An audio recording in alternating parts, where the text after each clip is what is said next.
Hello， 大家好，今日想帶大家參觀一個新蒲崗漁港灣實用面積890尺嘅翻新單位設計。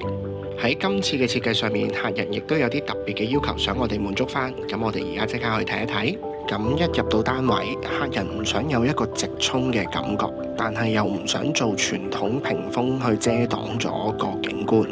所以今次我哋用咗一個金屬弧形嘅屏風，再配合翻特色玻璃，令到整體嘅感覺唔會有壓迫感，同時減低咗直衝嘅感覺。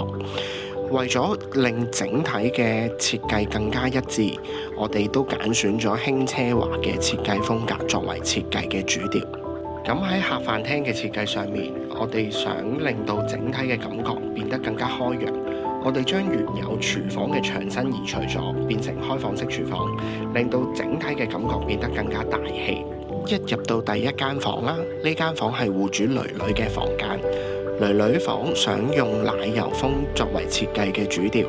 同時間都想有大量嘅收納空間同埋一張大嘅梳妝台。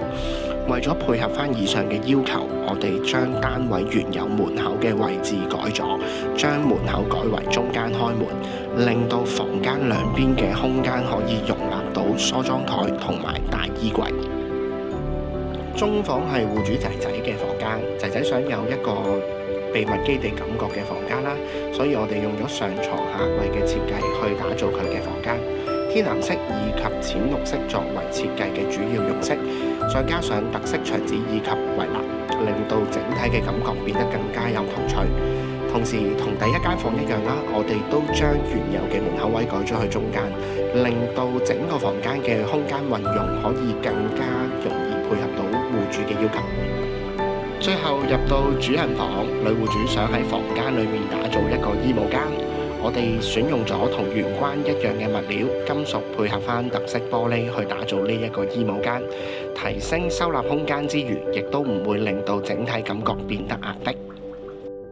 嚟到寢區，我哋用咗米黃色作為設計嘅主調，金屬配合翻雲石嘅修飾，再加上整個房間都係用咗無主燈嘅設計，令到整體感覺變得更加柔和、更加溫馨。如果你哋中意我哋嘅設計，記得 comment、like、subscribe 我哋嘅頻道啦。下次見，拜拜。